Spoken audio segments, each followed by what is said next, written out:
Empezamos la presentación.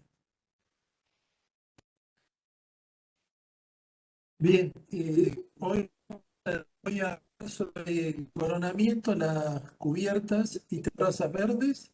Habíamos visto los otros coronamientos, el pesado y el liviano, y esto es esto es algo que se le puede superponer a cualquiera de las otras dos cubiertas.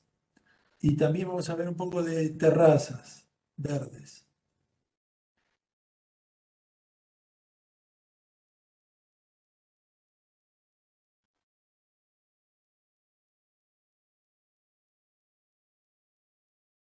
Bien. Vamos a ver una introducción, después vamos a ver la normativa que hay en Mar del Plata y en el resto del país, un poco de historia de cómo evolucionó este uso de la cubierta. Luego se gestiona el tema del agua pluvial dentro de la cubierta verde, las ventajas que presenta la cubierta verde y la terraza verde, los tipos de cobertura que podemos tener.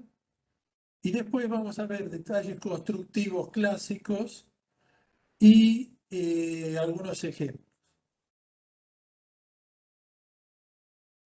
Bien, las cubiertas verdes forman parte de lo que hoy se denomina en urbanismo y en planeamiento la infraestructura verde urbana. La infraestructura verde urbana comprende desde el arbolado urbano, los parques, o sea, todo lo que es verde, tanto privado como público. Y cuando hablamos de el verde en la propiedad privada, lo denominamos como naturación edilicia y lo otro es dentro de la planificación. Dentro de la naturación edilicia tenemos estas terrazas y cubiertas verdes que pueden ser de edificio público o pueden ser privado, pero era el caso de cuando uno trabaja sobre la vía pública, el otro ejemplo. Bueno, las cubiertas y terrazas verdes son una superficie cubierta de vegetal cuyo objetivo es contribuir de manera sustentable con el medio ambiente urbano. O sea, esta definición corrobora, digamos, acentúa o se monta sobre lo que representa la infraestructura verde urbana. O sea, es parte de ella. Es a su vez una cubierta verde es un instrumento y un instrumento medioambiental que me brinda un bienestar humano, porque a través de él yo, como ser humano o cualquier ser humano, se presentan varias cuestiones. Una es la relación ancestral con el verde, la presencia del verde en el subconsciente y en la parte genética del ser humano.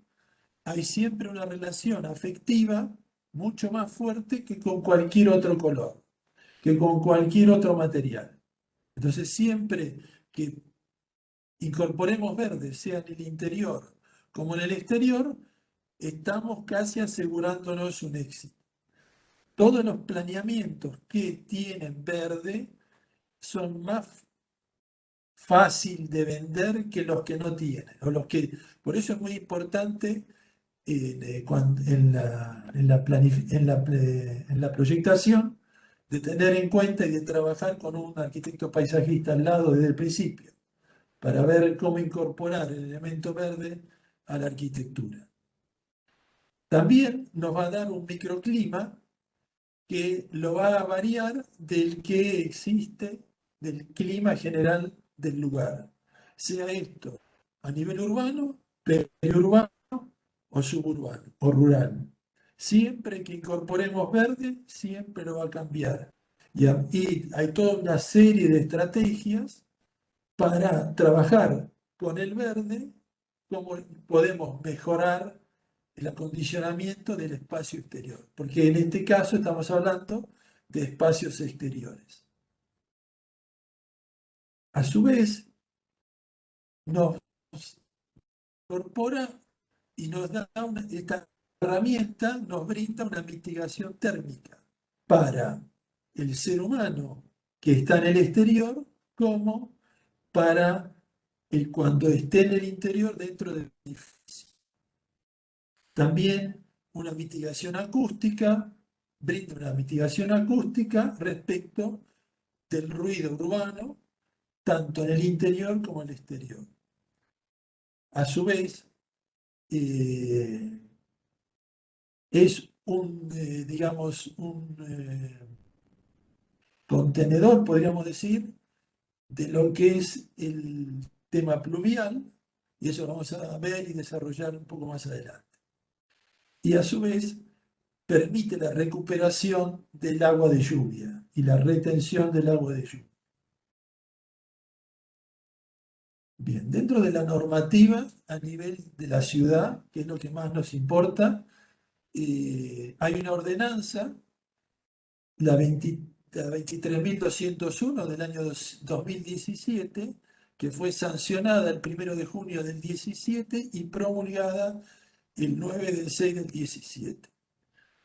Es una ordenanza muy particular porque en el artículo primero dice, créase el programa promocional Techos, Terrazas y Paredes Verdes en el ámbito del Partido General Porredón. ¿Eso qué quiere decir? No está dando una orden al Ejecutivo para que incorpore al Reglamento General de Construcciones una serie de disposiciones, sino que es el primer paso hacia, como después, yo les voy a dar todas las normativas en copia, las vamos a adjuntar en el campus, para que lo puedan leer y puedan ver. También hace una descripción de qué se entiende por habla sobre las bondades de la cubierta verde y del muro verde, cómo esto mejora la calidad del aire y encomienda al Departamento Ejecutivo establecer los parámetros que favorezcan su construcción. Dispone de un descuento de hasta un 20%, o sea, pide al Ejecutivo que disponga de un descuento hasta un 20% como promoción de la tasa de servicios urbanos. Y la elaboración de parámetros técnicos al Ejecutivo que determina parámetros técnicos para priorizar su implementación en edificios públicos. A su vez, lo relaciona directamente con una mesa de trabajo que está en otra ordenanza, que es la de construcción en adobe. O sea, que esa mesa, cuando se reúna, va a poder lo que es esta ordenanza. O sea, está hecho de una forma no muy, digamos, podría ser mejor, digamos, en el sentido de, en este caso, o sea, como eh, se prepara todo con el Ejecutivo, o sea, quien presenta la ordenanza, en este caso fue un concejal radical, él con sus asesores debería trabajarla con el Ejecutivo y una vez que la tiene cerrada, con toda la parte técnica, la presenta al Ejecutivo, el Ejecutivo la vuelve y ahí sí sale, como hicieron en Capital y sobre todo la que mejor está dentro de todas las que hay es la de la ciudad de Córdoba. Está detallado, implementa la ordenanza, y no es tanto un beneficio, sino es una obligación. Toda construcción en Córdoba, no acá, y tampoco en Capital. Toda construcción mayor de 400 metros cuadrados está obligada a tener un techo verde. Tanto la obra pública como la privada. Para obra nueva, no así para las que ya existen. Y las que están en ejecución, como después voy a hablar la de Córdoba es del año 16, las que están en ejecución, eso se ponen de acuerdo entre el ejecutivo y el propietario. La otra que tiene ley u ordenanza, por el caso de Cava tiene leyes, fue sancionada en 2012 y promulgada en 2013. Y es enfocada hacia también al incentivo con descuento y demás. Pero la que mejor, digamos, se acerca a implementarlo y a pasarlo al Reglamento General de Construcciones, directamente incorporarlo, con algunas modificaciones que haga el Ejecutivo, es la de Córdoba. Pues de esa forma es obligatorio y no hay tantas, y ya está estipulado, está la parte técnica, digamos, no hay, al llevarlo a una mesa, esto se dilata y se pierde mucho tiempo. Para una ciudad como Mar del Plata vale la pena a veces trabajar de afuera y después presentarlo directamente con el Ejecutivo para que eso salga favorable. Bien, vamos a hablar un poquito de historia. Cuando comienza en varios lugares en la historia que no tienen mucha relación, pero el ser humano vivía, digamos, en distintos lugares del planeta Tierra. Y en unas partes le incorpora el verde de una forma y otras de otra. En lo que era la vieja Persia, en lo que era la vieja Persia, o sea, la Babilonia, anterior a Egipto, ellos tenían lo que se llamaba jardines colgantes. Lo que ellos llamaban jardines colgantes eran, eran edificios escalonados donde los balcones, balcón terraza, se implementaba el verde. Por una cuestión, bueno, eh, mucho no hay documentado. Hay documentado de posterior, pero no de esa época tan remota. Recién ahora se están haciendo nuevas investigaciones arqueológicas que están datando lo que antes databan a 4.000 años, ahora llegan a 8.000 años. O sea que lo que antes databan 4.000, o sea, está digamos, en revisión todo lo que es esa zona del territorio. Entonces, vemos a la derecha la imagen, dibujo, como es de un relato, lo que era Babilonia, y a la izquierda, algo que se mantiene hasta hoy en día en los países árabes, algunos, en la zona de Irak, el tener el verde arriba en el minarete, digamos, donde llama al sermón.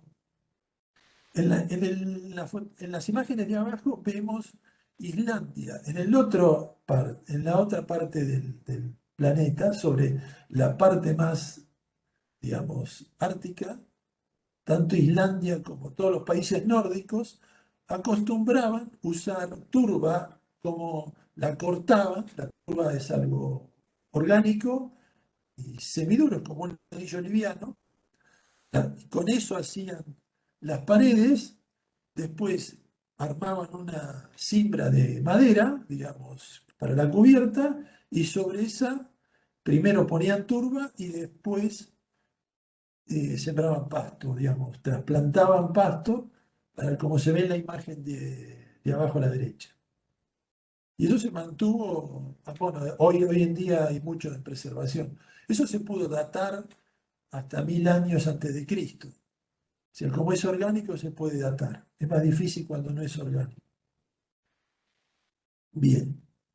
Yendo un poco adelante en la historia, en la época grecorromana, romano es a la derecha y griego es a la izquierda, los griegos tenían una forma de ver el país, lo voy a hacer muy breve porque es muy largo. Los griegos veían el paisaje o el verde de una forma distinta que la veían los romanos. Pero en la domus, tanto los griegos como los romanos, los dos tenían patio, que es ese que se ve acá abajo, reconstruido de la derecha abajo.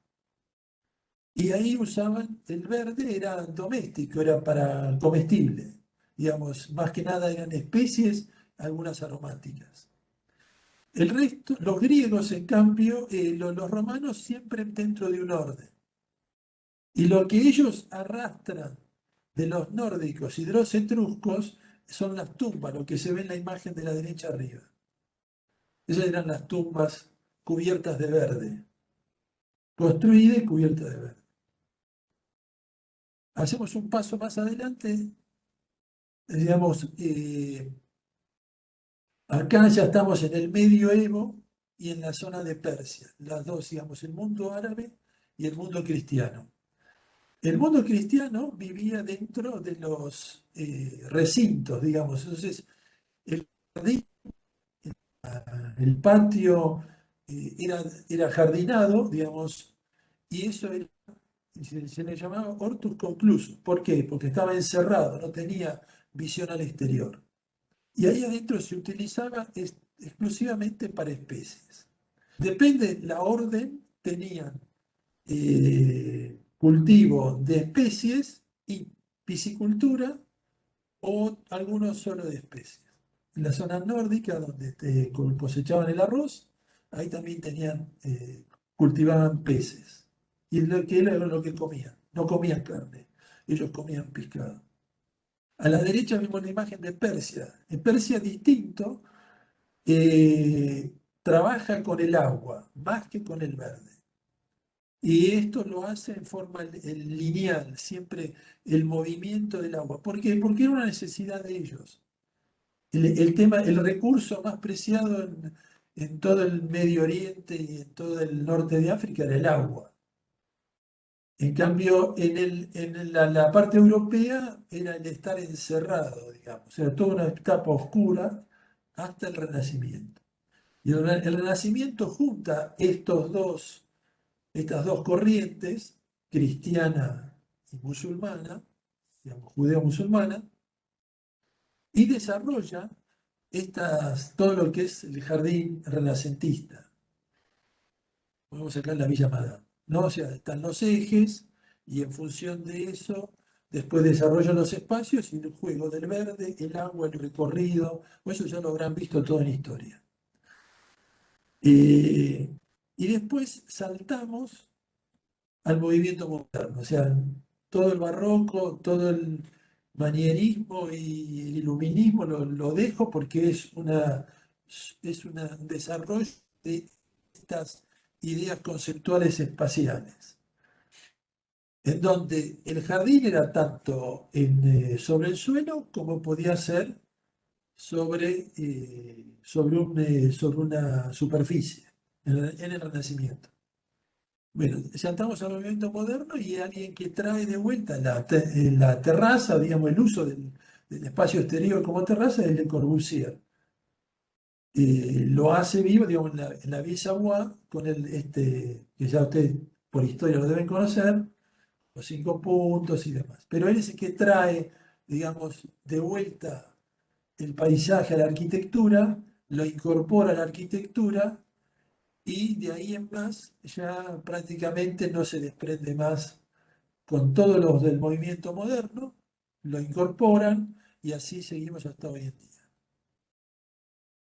Bien, eso es un poco la historia de cómo evolucionó, más que nada el jardín, que podría ser el parque, que podría ser tanto sobre elevado como en tierra. En una síntesis bastante, porque no hablamos de especies, cómo cambian, no hablamos del uso del agua, cómo cambia, ni de la forma, ni de la función, ni nada de eso, sino es ir viendo que para que tengan en cuenta de que lo que ustedes ven hoy es una evolución en la historia, en la historia de la arquitectura, sobre todo. Bien, vamos a ver ahora el otro punto, gestión del agua. ¿Cómo gestiona el agua pluvial? Sabemos que estamos sometidos a ciertos, digamos, no accidentes, sino efectos meteorológicos, que son derivados del viento, el sol, la radiación solar y la lluvia. Y eso produce precipitación, asoleamiento o viento, y de lo cual en el espacio exterior tenemos que protegernos, porque nosotros estamos diseñando el espacio exterior. Y eso a su vez nos afecta a la arquitectura.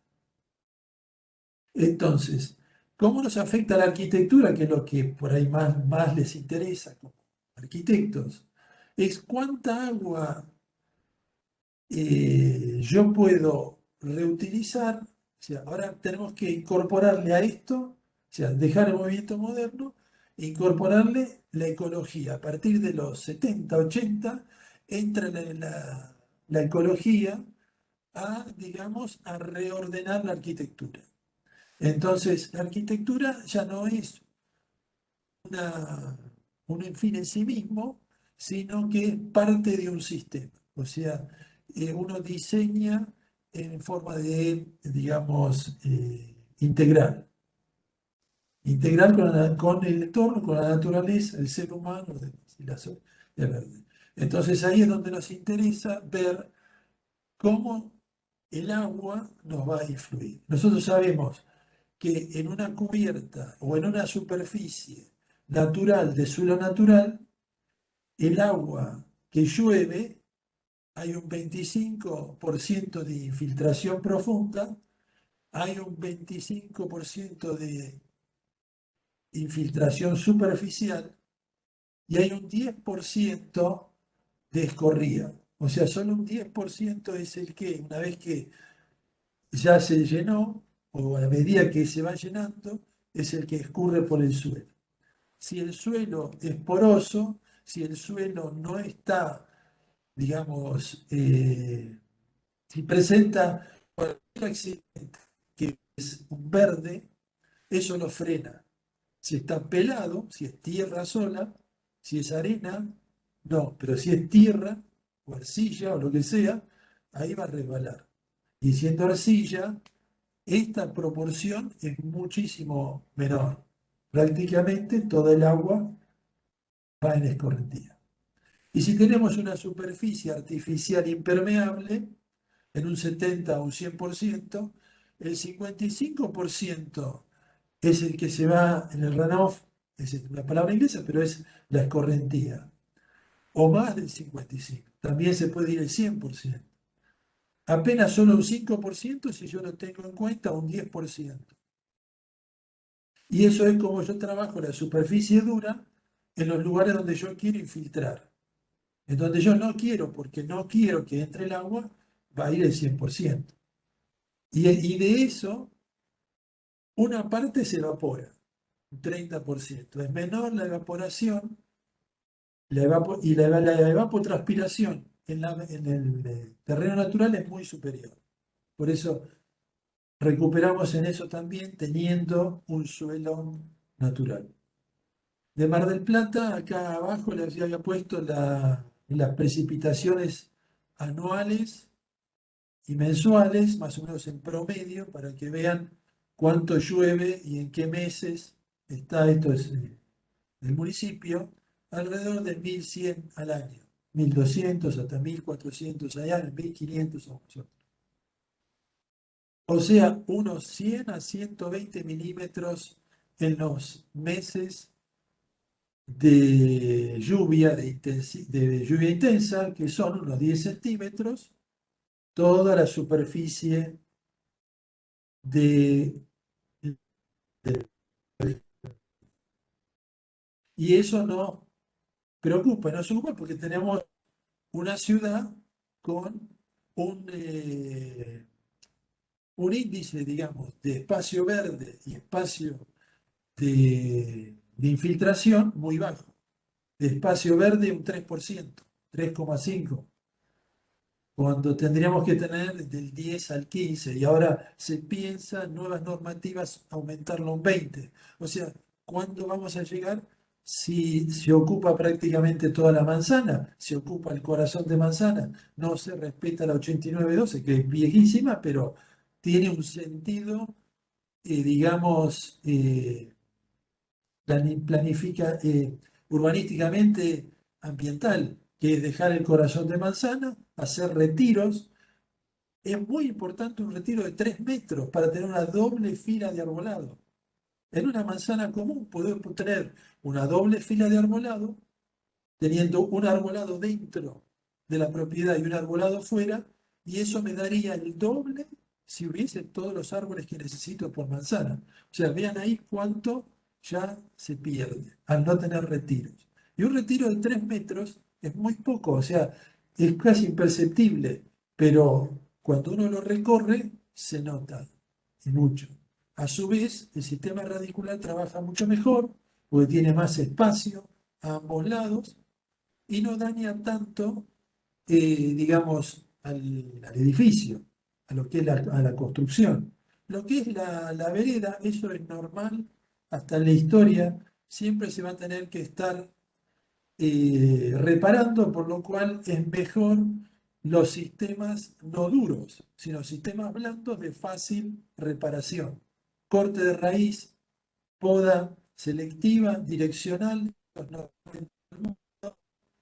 Mar del Plata tiene un problema que es histórico por, primero, hay un error en la plantación, o sea, pero esto no tiene que ver, no es culpable nadie, es en la historia se cambió a partir de los 80 la forma de multiplicar las plantas y de implantación y de poda para el arbolado urbano. O sea, las dos cosas estaban mal hechas.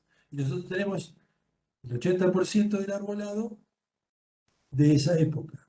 Entonces no tenemos mucha solución. Por lo cual, el mayor sistema radicular está dentro de los 40 centímetros y no lo podemos cambiar porque a todos los árboles le cortaron la pivotante. Por lo cual podíamos recuperar algo, o sea, podríamos tener un corte de raíz mucho mejor, mucho más contundente, pero no tenemos, o sea, si no se nos cae el árbol. Por eso se caen los árboles, uno le corta la raíz. O sea, y después la poda era poda de desmoche, y esa no se hace porque el árbol no puede crecer. Es una vieja forma de podar los árboles. La poda que se hace hoy es direccional y se lleva el árbol hacia arriba. Pero no se le deja, como le dicen, cola del león. Eso también está mal. Porque eso, ¿qué pasa? Tiene que llevar la savia hasta allá arriba. Entonces, ¿qué hace? Genera el doble de sistema radicular y brotan las ramas con mucha más fuerza. Entonces, el árbol crece más fuerte y al haberle cortado las raíces se cae. O sea, está todo, eso también está mal. O sea, está mal el tema municipal. Pero todo eso, hoy en día, está todo superado en el mundo.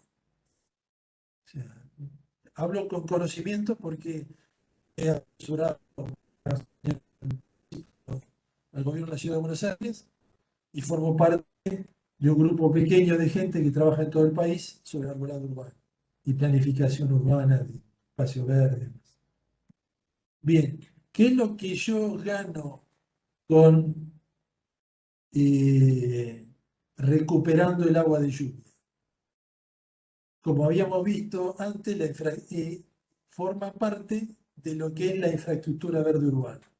O sea, lo que vemos en la imagen de la derecha, que tiene más verde que la izquierda, lo que me permite retener el líquido, retener el agua, infiltrarla, a su vez alimentar las plantas, eso genera, después lo vamos a ver, todas las bondades que tiene, y se diferencia y se incorpora lo que se entiende por infraestructura verde urbana. O sea, ya no es más la ciudad dura como era antes, sino ahora se trata de encontrar todos los espacios posibles para hacer que el agua entre al estrato eh, primario, o sea, el primer estrato.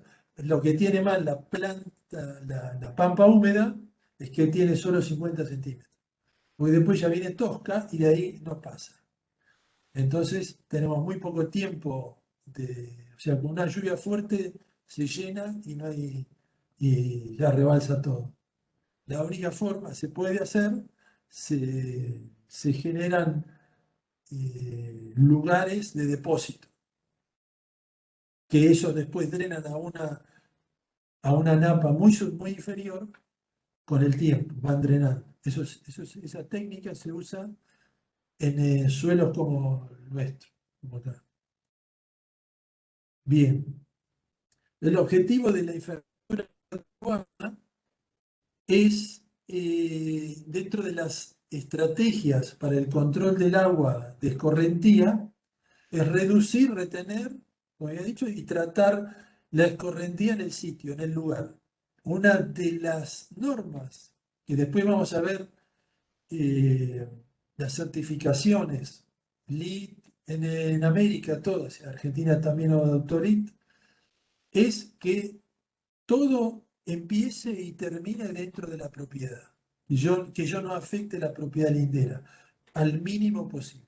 A eso se refiere. El agua de lluvia que me llega, el, el desecho que yo genero, todo tiene que tratar al máximo de quedar dentro del límite de mi parcela. Eso es en teoría, pero en la práctica algunas cosas se pueden, otras no se pueden.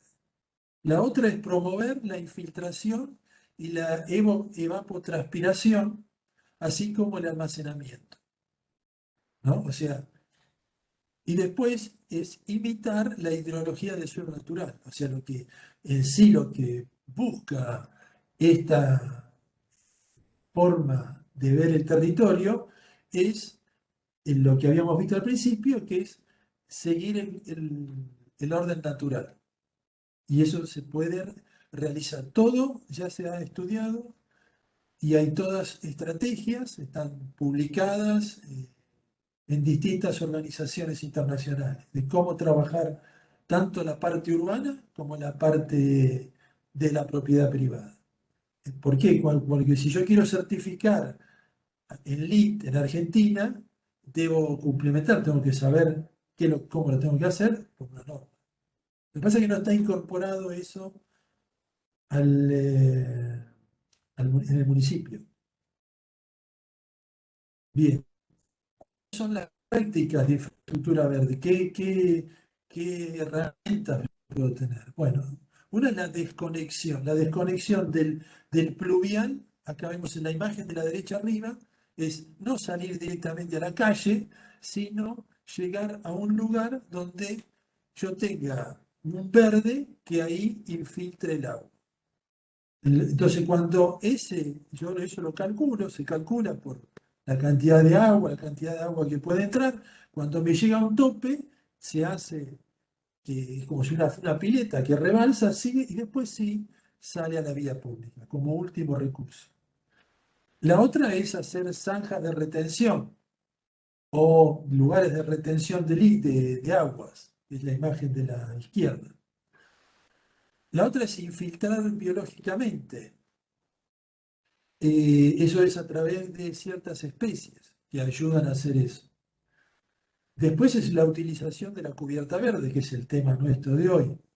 Después es la recolección del agua, para después un uso, como habíamos hecho los ejercicios, como van a tener que hacer ustedes y lo va a explicar, creo que Leo da recuperación de agua de lluvia. Eh, Ahí van a ver cómo se calcula y cómo es la parte técnica de recuperar y para qué la voy a utilizar. Mayormente, si se puede, la recupero para sanitario y si no, para riego. O sea, seguro que voy a tener algo para regar, seguro ahora. Entonces, voy a tener que ponerlo a algún lado. Después el otro es la incorporación de suelos drenantes. Suelos drenantes se llaman suelos estructurales. Estos son suelos especiales que permiten, en el caso de Mar del Plata, que no tiene más de los 50 centímetros en después en la greda, se preparan esos suelos para que ahí se deposite y lentamente vaya infiltrándose. Lleva muchas horas y muchos por ahí días de infiltración. Eso se podría hacer en Mar del Plata, lo cual mejoraría el tema de las napas. Porque las napas, al ser vaciadas por consumo, entró el agua de mar. Al entrar el agua de mar, la única forma natural es inyectando agua. Y la forma, digamos, más práctica y económica es esta, digamos, que cada ciudadano, cada parcela empieza a incorporar agua. Se pueden hacer en lo que es en la costa, en ingeniería natural, de incorporar, infiltrar agua en grandes volúmenes, agua de lluvia, lo cual llevaría la napa hacia atrás. Y eso permitiría que volviéramos a tener napas, las napas que han llegado cerca de los límites del municipio, volverían a entrar en la ciudad. Un tiempo sería medio salobre, pero con los años eso se limpiaría. Eso se puede hacer, eso es ingeniería. Ingeniería del paisaje, le llamamos nosotros, o ingeniería verde dentro de lo que es la infraestructura verde urbana. Después los pavimentos, que tienen que ser porosos. Pueden ser asfaltos porosos. A mí me tocó trabajar para la Villa Victoria, que querían hormigonar porque la gente no podía caminar sobre la piedra. Bueno, tuve que hacer un peritaje, hicimos con la ingeniera agrónoma María de Luján Puglia, hicimos un peritaje. Después yo le ve con las recomendaciones por parte de un órgano nacional de cómo hacerlo para no hormigonar, mantener, porque Mar del Plata es un tema aparte, la única superficie de macadam que le queda es la Villa Victoria. Macadam es el tipo de pavimento, los ingenieros en Buenos Aires estaban como locos que lo fueran a destruir, porque es lo único que queda en el país, ya no hay otro. Eso es un sistema que prácticamente cubría la ciudad de Mar del Plata y era gracias a la piedra Mar del Plata que los automóviles desde principios del siglo XX hasta la década del 20 podían transitar. Es esa piedrita blanca, bueno, tiene 4 estratos de distintos granulometría, todo que no viene al caso. Eso permitía entrar el agua, pero había que mantenerlo con rodillo y riego. Entonces, toda la zona baja, la zona hacia lo que es eh, los troncos, el camino al cementerio, todo eso tenía macadam. Eso es original, no hay otro. Si vamos en toda Latinoamérica, no hay. Solo Mar del Plata, porque tenía la piedra caliza, la piedra Mar del Plata, y la técnica de los italianos con algunos irlandeses que sabían cómo hacerla.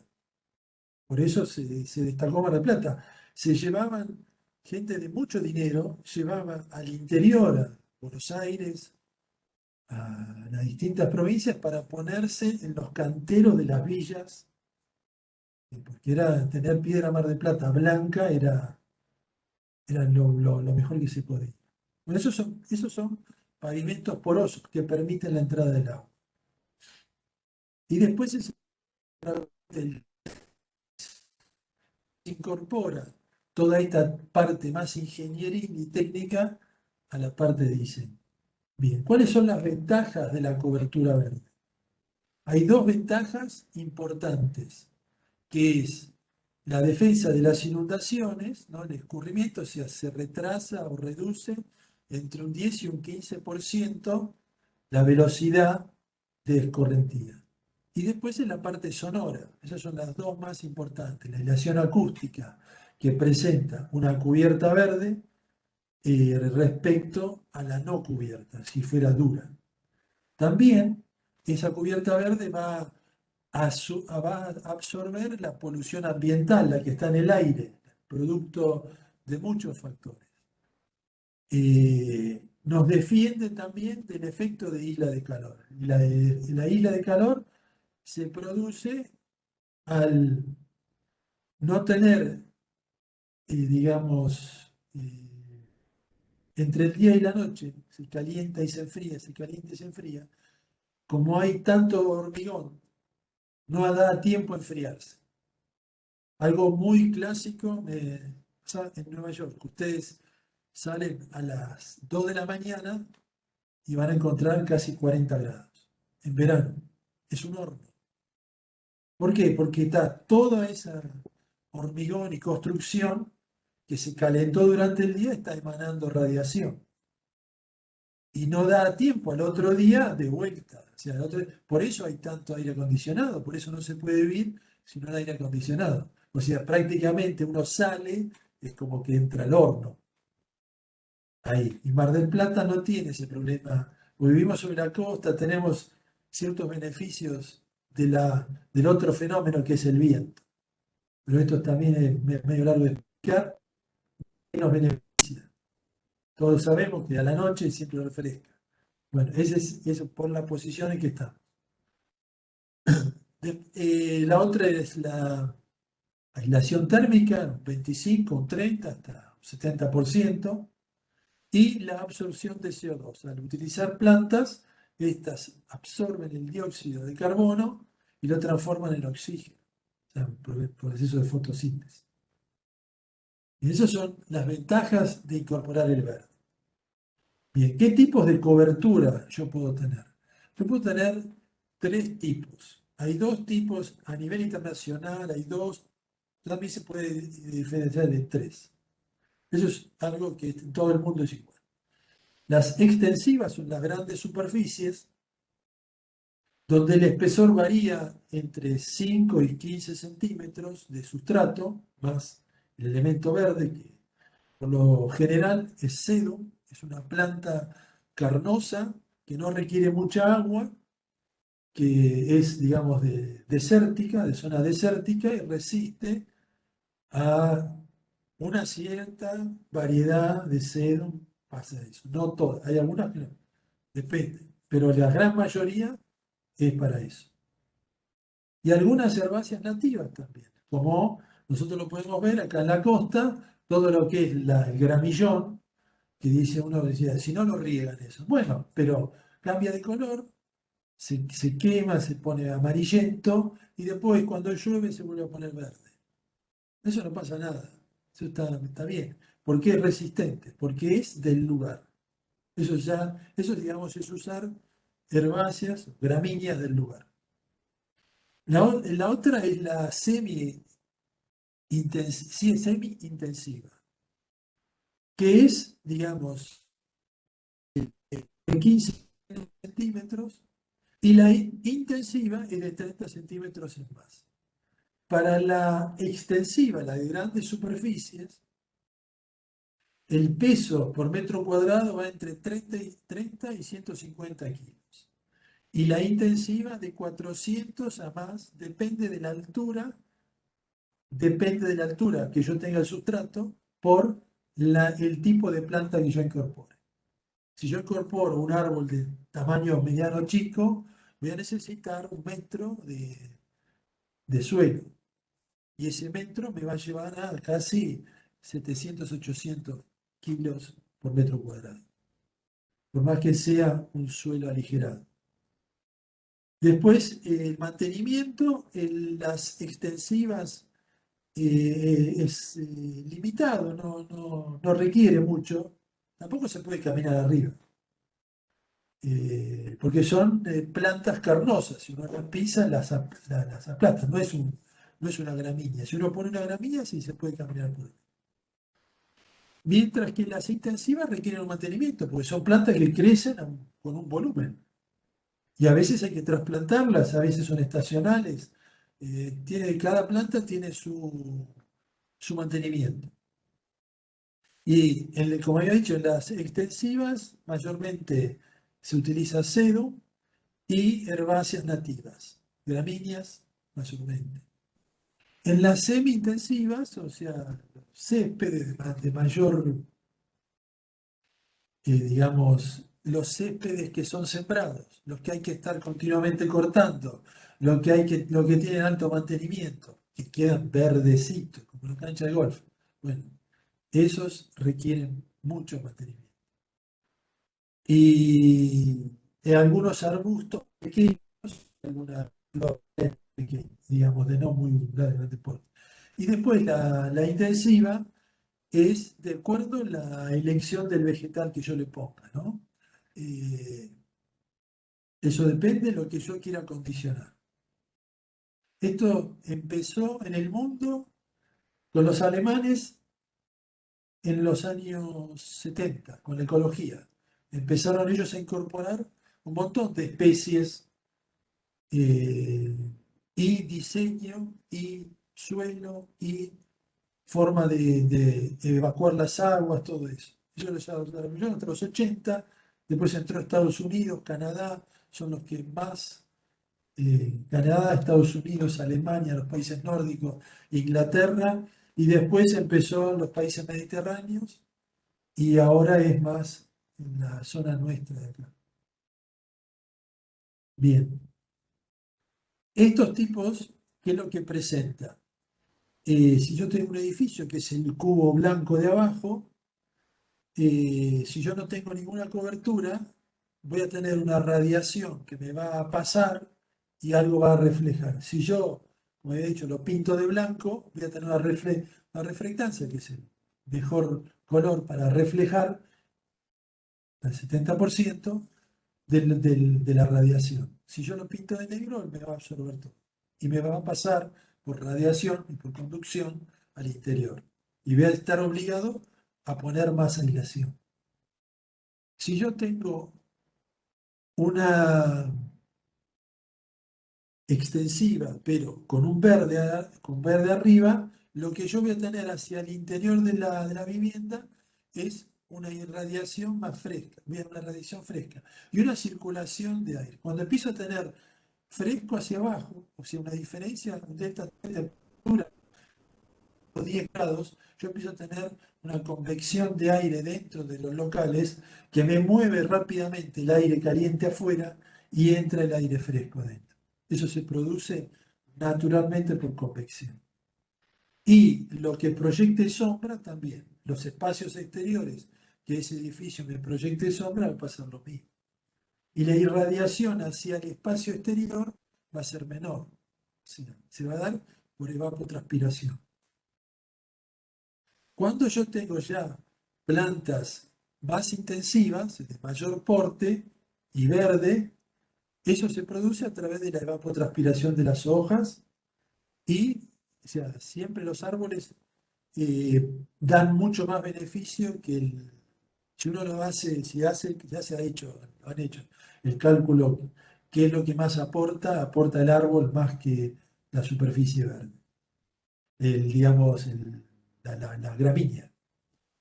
Y voy a tener un delta T superior hacia el ambiente interior, hacia el edificio. Bien. ¿Cómo se estratifica esta cubierta verde? Tenemos una estructura, soporte, que puede ser de hormigón, puede ser de metal, de chapa, puede ser de madera, si yo estoy construyendo en madera, puede ser de ladrillo, puede ser de cerámica, la estructura que ustedes estén trabajando. Y sobre esa estructura voy a tener que colocar una barrera de vapor. Si necesito colocar un aislante o una aislación térmica. Eso tiene que ser un tergopol de alta densidad o una lana de densa, unos especiales tergopoles que son más que los de alta densidad, uno se puede caminar arriba y no pasa nada, y esos son los más aconsejables. Arriba de eso voy a tener que poner la membrana hidrófuga. Y ahí voy a tener que trabajar una o dos membranas. Si yo no tuviera que poner una aislación, yo ya trabajaría directamente sobre la estructura. Entonces ahí pondría una membrana hidrófuga que puede ser líquida, bien extendida, bien parado, y después nosotros le podemos subir algunos videos de cómo se arma todos los pasos para una cubierta. Lo pueden ver mejor que así hablando con una imagen. Que les puede servir, la pueden hacer ustedes en sus casas para probar. Primero impermeabilizar una losa y después ver cómo se puede poner un verde encima de eso.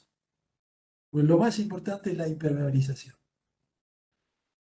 Cuando yo impermeabilizo, o sea, cuando coloco esta membrana hidrófuga, se hace la prueba de estanqueidad. O sea, yo he hecho toda la superficie horizontal, he levantado los laterales, he hecho todas las bullas, todo, he sellado todo, los inlets, a donde va a ir los desagües, lo tengo todo terminado, bien sellado. Se hace la prueba de estanqueidad, se tapan todos estos agujeros y se inunda con agua hasta casi llegar el límite superior del zócalo que yo he levantado el, la membrana. De acuerdo, como yo, de acuerdo a lo que yo quiera, digamos, se puede subir tanta agua. Y se la deja mejor 48 horas, para que no, y se ve si hubo pérdida. Si hubo pérdida, hay que ver dónde está la pérdida. Porque una vez que esto se avanza y hay pérdida, después hay que levantar todo. ¿Sí? Por cuenta del contratista y del arquitecto. No, el propietario no tiene la culpa. La culpa es nuestra por dirigir mal la obra y sobre todo nuestra, por dirigirla mal. Y después el contratista por si él hizo algo que nosotros le advertimos y la, la realizó mal igual. Entonces, hecha la prueba de estanqueidad, yo lo vacío, está todo bien y avanzo. Y ahí lo que yo necesito es colocar una membrana de protección. Esa membrana de protección es, porque yo voy a colocar encima una membrana de drenaje dura o semidura, pero bastante dura. O sea, y que tiene unos conitos. Antes se hacían los conitos más grandes, ahora son más chiquitos, más puntiagudos, todavía peor. Entonces necesito poner ese colchón drenante, es el colchón de protección, que por lo general es ecológicamente sería, lo adapto, es cuando se recicla tela de jean, de lo que sea. Toda esa tela reciclada se hace como un colchón, de una tela, un rollo, eso se pone y eso sirve de colchón. Arriba de eso va la membrana drenante, esa que permite el paso del agua, la salida del agua que excede. Arriba de eso va una membrana geotextil, que es la que me impide o me permite el paso del agua y impide el paso de la tierra o cualquier sólido. Pasa solo el agua. Y después viene el sustrato de crecimiento, que eso es un suelo preparado que viene humus, más puede ser con leca, en proporciones, con pinocha, digamos, cada uno tiene su sistema. Si uno lo compra, ya directamente, no voy a nombrar los viveristas, ellos ya lo tienen preparado y es mayormente es pinocha. Pero si uno lo quiere hacer mejor, con granulometría distinta o con turba es también muy bueno, o con granulometría distinta de leca es muy bueno, porque necesitamos granos para que el agua pueda correr. Porque si yo pongo solo pinocha, eso se pudre y se aplastó. Y después tengo que levantarlo. Después de 5 años tengo que levantarlo. Bien, y después arriba la cubierta vegetal que yo quiero. El césped, la variedad de césped, el nativo, el gramillón o la variedad que yo quiero. Los tres típicos triple 15 que se le dice, y de lo cual va a necesitar riego constante, porque eso no absorbe, no, cuando viene el verano, eso hay que estar regándolo. Mientras el gramillón, cuando se pone seco, se pone amarillo y pasa nada. Bien. La cobertura verde, por lo general se usa cedro en el extensivo, en las grandes superficies. Acá es un poco las imágenes de algunas de ellas, las recomendables depende de la latitud, eh, las que podemos, y aparte hay que conseguir la del vivero, cuáles tiene el vivero. Yo les voy a dejar también un cuadernillo con todas las plantas, con todos para adaptas, tanto las gramíneas como los sedum, para las coberturas, que es del INTA, la vamos a poner, vamos a subir también en el campus. No le pongo la lista de otras plantas porque eso va al vivero, recórranlo, mírenlo, llévense una tarde y pídanle una lista. Ellos tienen libros, revistas, y ahí con eso ustedes pueden manejarse. Bien, unos detalles constructivos de las distintas capas. Cuando el de la izquierda puede ser un, un suelo verde con una cobertura, con una estructura de hormigón o una estructura metálica, el corte del lado.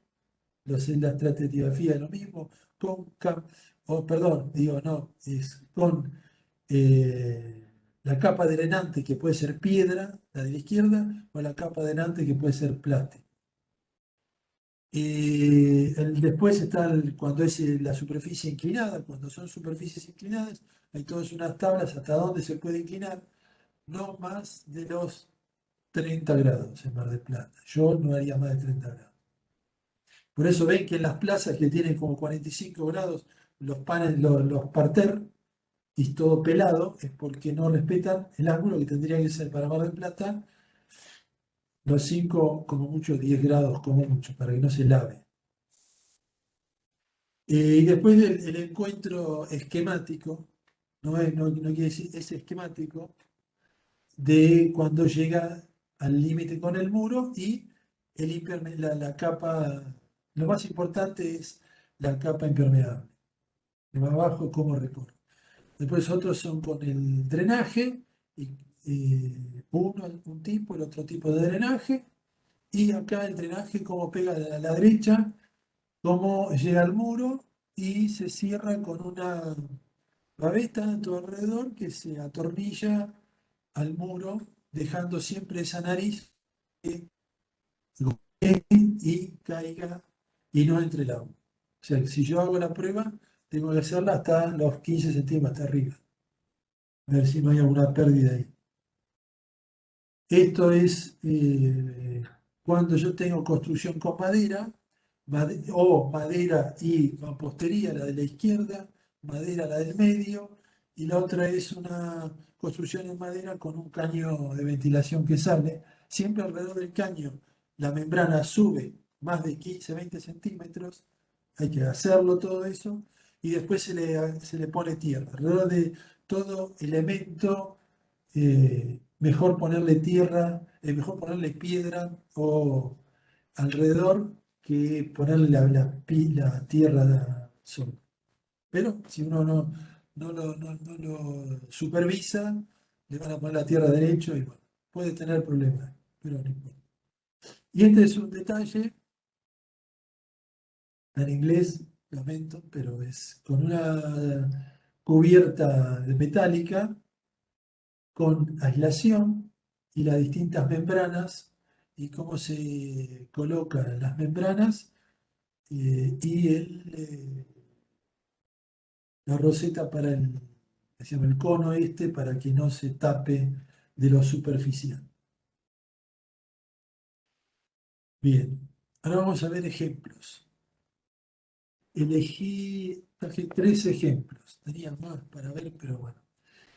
Este es uno que me interesaba mostrar porque fue un poco el que me llevó a mí a la arquitectura del paisaje.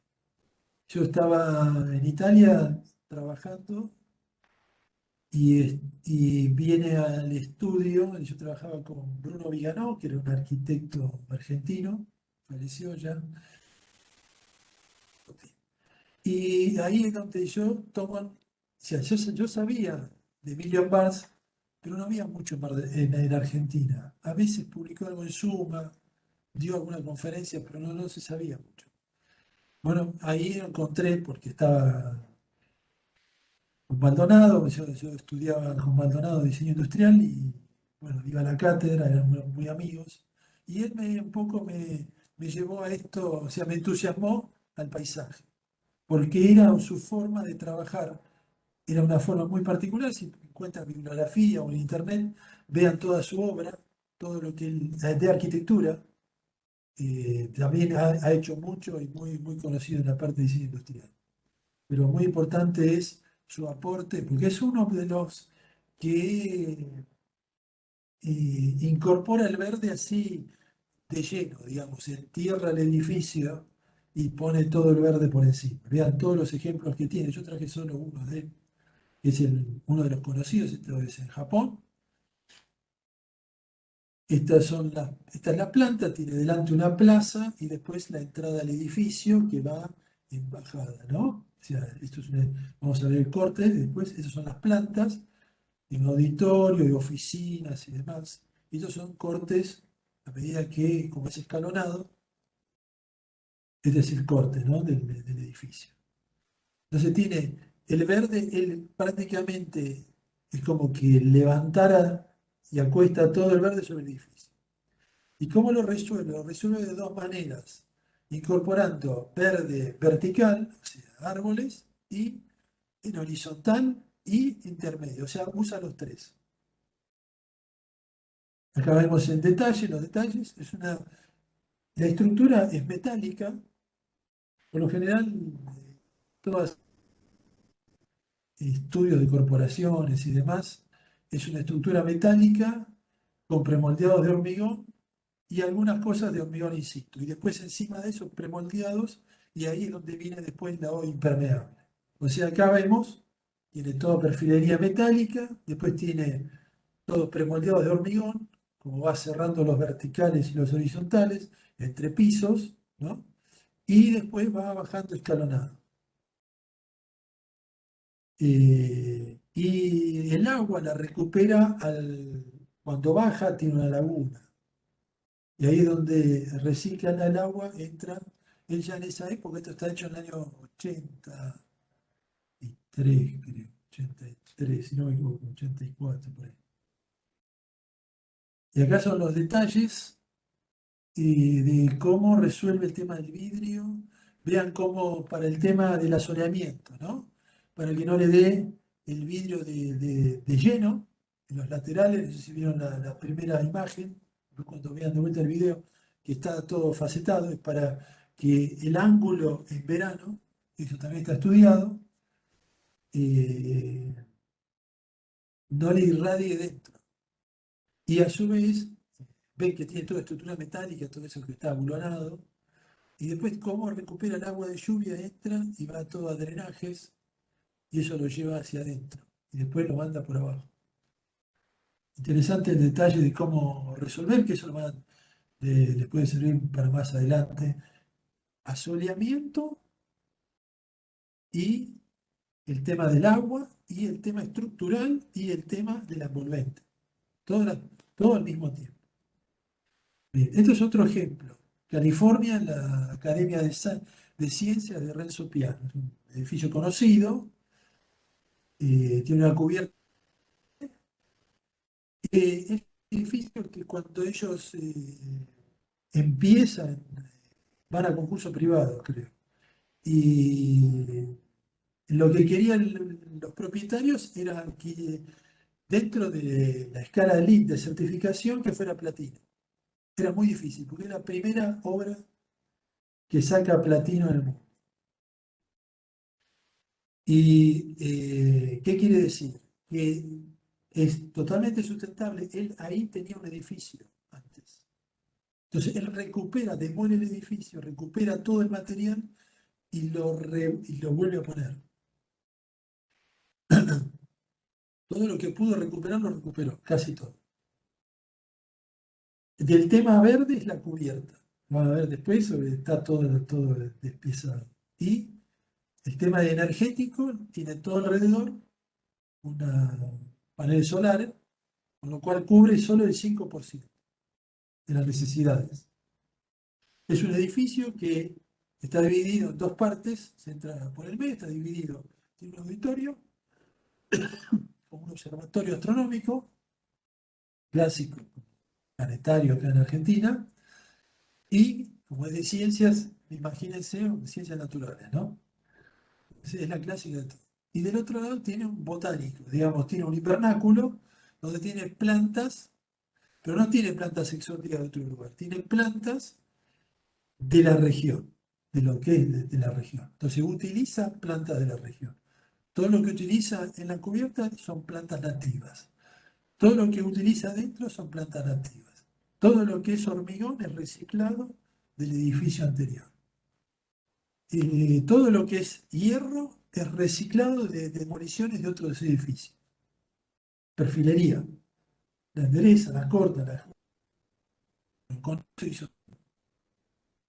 O- no recuerdo bien ahora la cifra, pero salió un montón.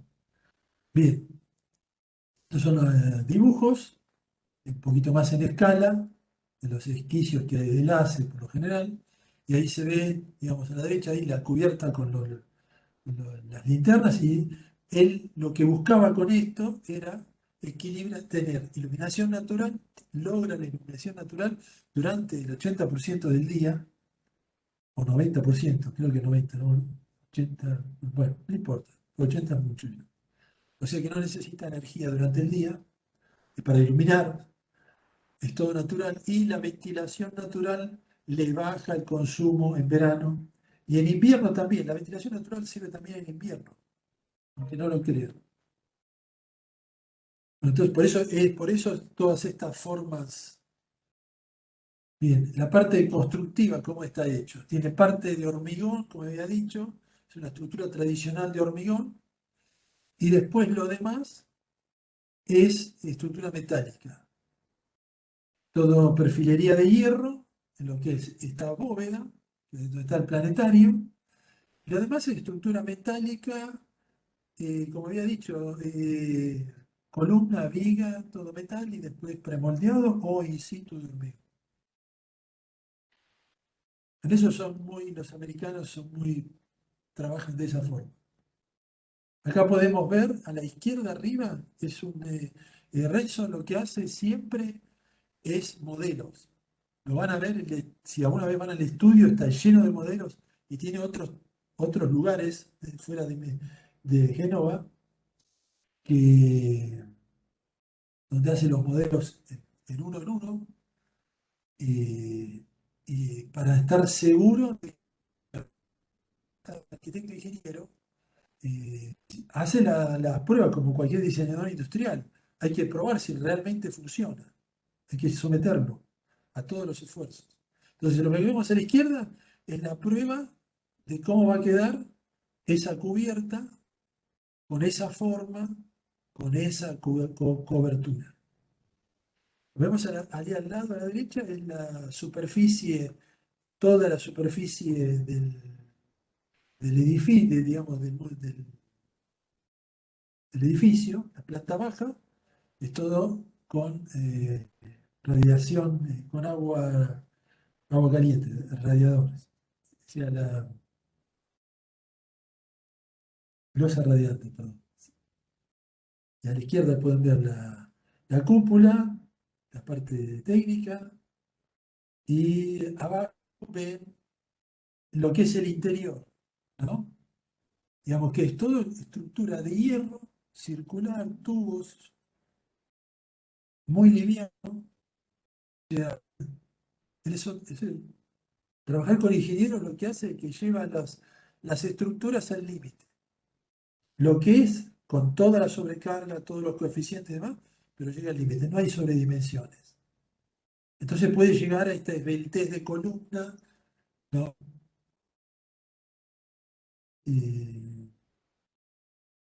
Bien, acá es otra imagen en obra de cómo vemos las columnas, las vigas, y estas vigas eso se hace con una máquina, una computadora lo hace. Lo hacen y después lo unen en obra. Bien, y esto ya colocando la cubierta, tiene una cubierta de hormigón, como podemos ver acá abajo, se ve, a la- y de vigas, es una cáscara normal. Y arriba de esa tiene, como había dicho, el impermeabilizante, digamos, la membrana, todo eso negro, todo membranas. Tiene las lucarnas ya colocadas, y después coloca una aislación también. Ven eso blanco, esa aislación térmica, Y arriba de eso, como pueden observar acá, en la imagen de la derecha, las dos, ya tiene los panes de tierra, con las, con el, con la vegetación, que debe ser sedum, pues después hay otra imagen más de cerca. Él no lo hace, ¿por qué él está obligado a hacerlo en estos, digamos, recipientes cuadrados? Por el tema de la pendiente. Si no, se le va, cuando llueva el suelo le va a lavar todo. En cambio, así eso retiene. Tiene que darle tiempo a que crezca el verde. Cuando crece el verde no hay problema, pero mientras tanto, para que no se le lave. Y después el suelo, como ven en esta imagen, ven que es piedra de ladrillo, todo ladrillo molido, con tierra, y después ven que es el otro, es ¿cómo es? Es la paja. Con todo eso hizo la mezcla para implantar. Bueno, acá ya vemos lo que es el encofrado de abajo y después cómo va a llenar todo eso con hormigón.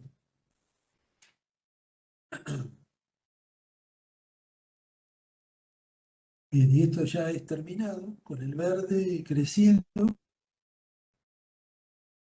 que no, pero después con el tiempo solo se va llenando.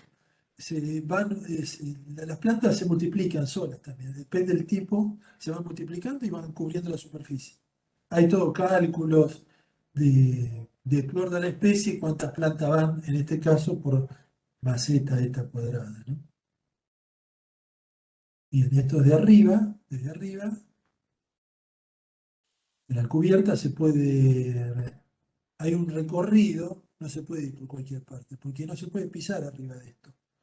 Al utilizar sedum no, es solo para mirarlo. Bien, esto es el edificio visto. Acá se ve el perímetro todo fotovoltaico. Tiene dos niveles, ¿ven? El nivel de abajo también tiene, tiene dos niveles fotovoltaicos por la pendiente le debe dar.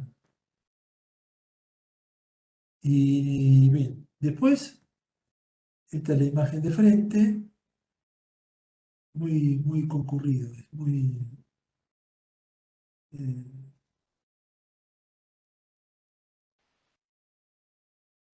bien. El otro es el Bosco Vertical en Milano, de Stefano Boeri.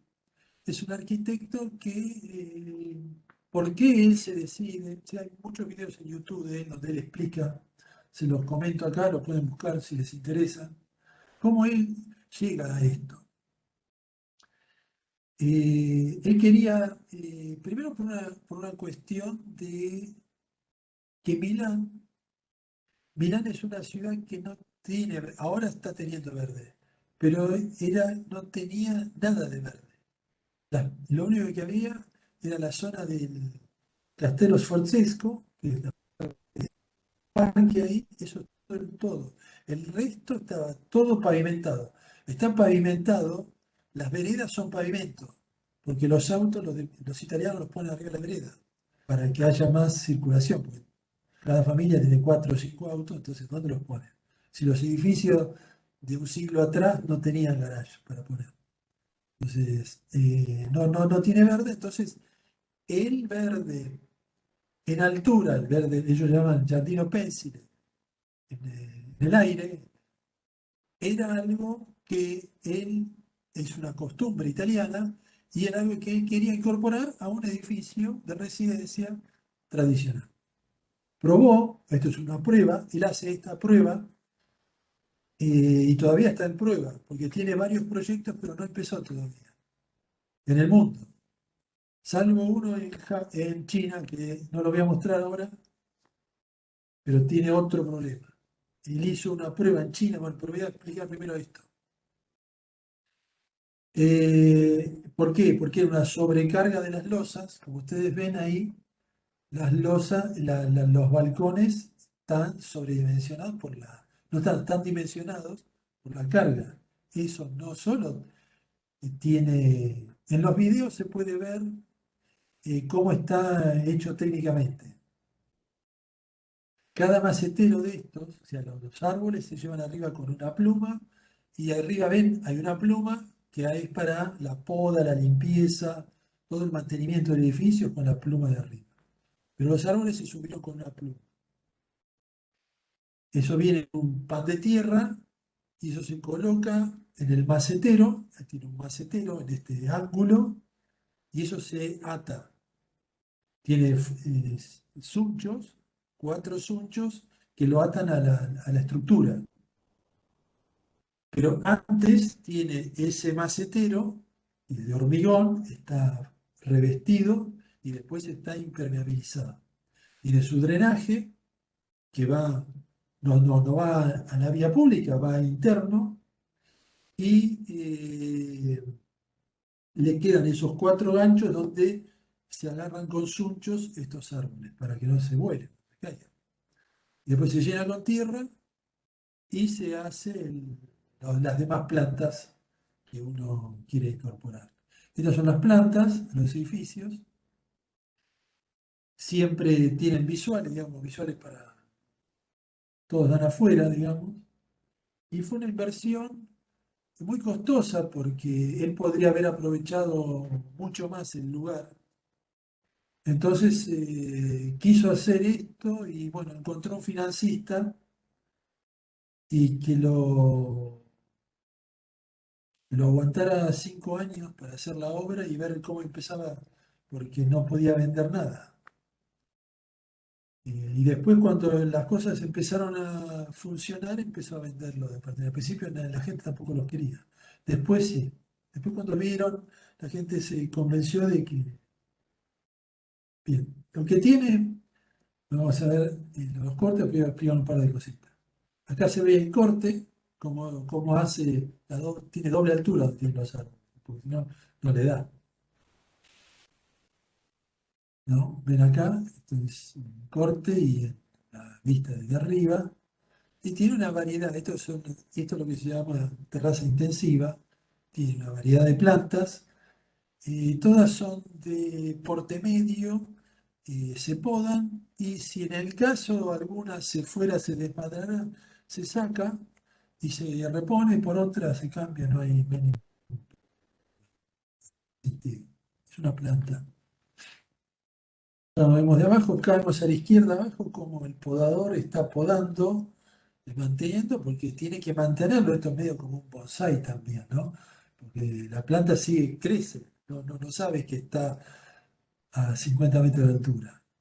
Ahí vemos cómo las van subiendo, que está en obra, y acá arriba a la derecha la terraza de cada departamento. Bien, eso es todo.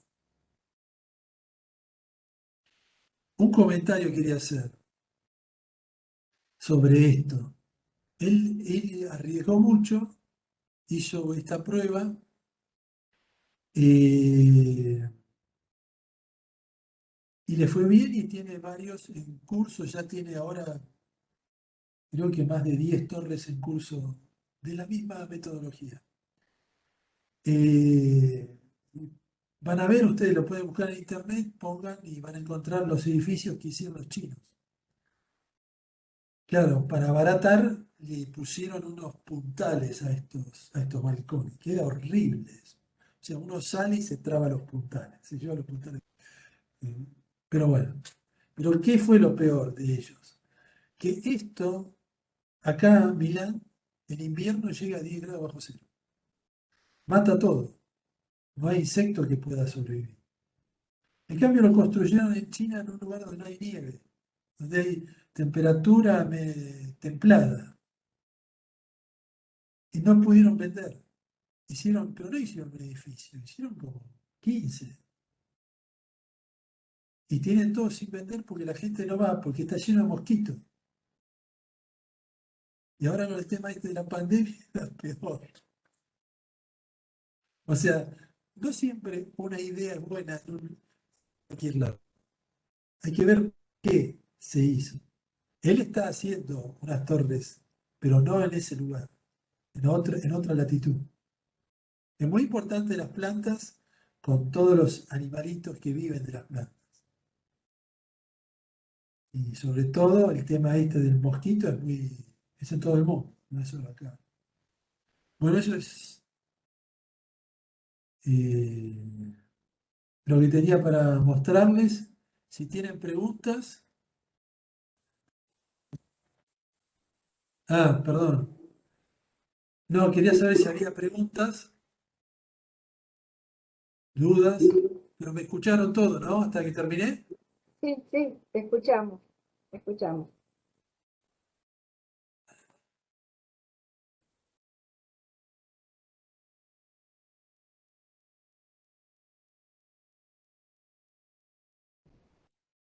Bueno, Leo está entrando, que es el que nos va a dividir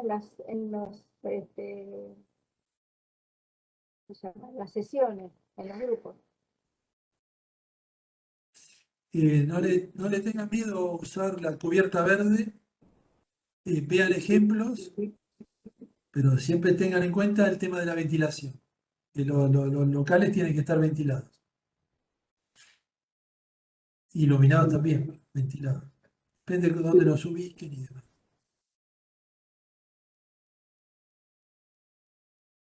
Buenos días a todos y a todos. Yo recién me sumo, vengo de otro nivel y